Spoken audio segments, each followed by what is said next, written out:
Good evening and welcome to Ion Bulletin. My name is Safa Sikdar, bringing you the latest news of the UK and around the world.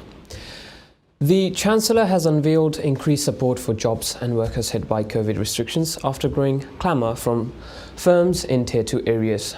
Rishi Sunak announced big changes to the job support scheme, set to replace furlough in November.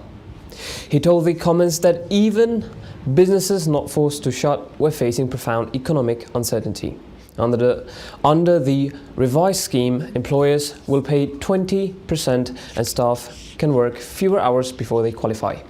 Instead of a minimum requirement of paying 55% of wages for a third of hours, employers will have to pay for a minimum of 20% of usual hours worked and 5% of hours not worked.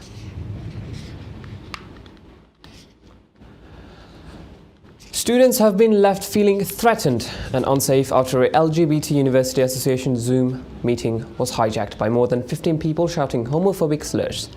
The online meeting at Durham University was disrupted with loud music, shouted abuse and sexually explicit videos, say LGBT groups at the university.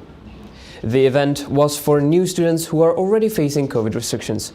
Durham University said such behaviour will not be tolerated. The idea of a normal Christmas is a fiction, and Scots should prepare for digital celebrations. National Clinical Director Jason Leitch has said. The government has insisted that the latest COVID-19 restrictions are having an impact on the spread of the virus. But Professor Leitch also told there was absolutely no question of a normal Christmas being allowed. Measures could be eased if case numbers fall, but Mr. Leitch said people should get their digital Christmas ready. Opposition politicians said the public would be devastated by the news and called for more details. First Minister Nicola Sturgeon said the government was making really tough decisions and would not tell people what they want to hear to make it easier in the here and now.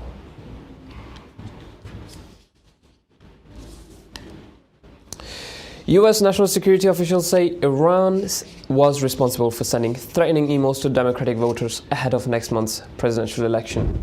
The emails appeared to come from a far-right pro-Trump group and were meant to incite unrest, said FBI Director John Ratcliffe. Both Iran and Russia denied the accusations of election interference.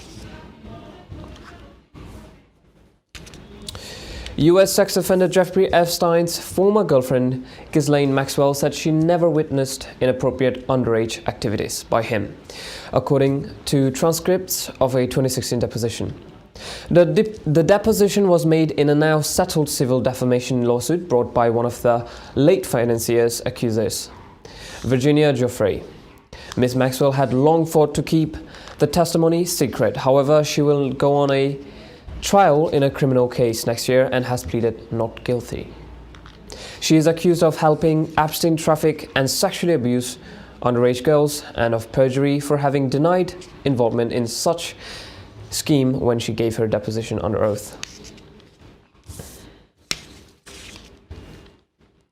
The United States, the United Kingdom and European Union and the United Nations High Commissioner for Refugees today brought the international community together and pledged to do everything possible for supporting Rohingyas, the host communities, terming it a human rights crisis and human rights tragedy. They said this crisis requires a regional solution. The participants laid emphasis on stronger partnerships, saying Rohingyas must be given a voice. At least 3 people were killed and 20 were injured as a Dhaka-bound bus fell into a roadside ditch in Manikganj's Shingair Upazila this afternoon. The deceased were identified as Riday Hussain, who was age 28, the bus driver, Anwar Begum, 65, a passenger, and a pedestrian, Nikhil Sarkar, who was 25. This was all for today. Thank you for watching.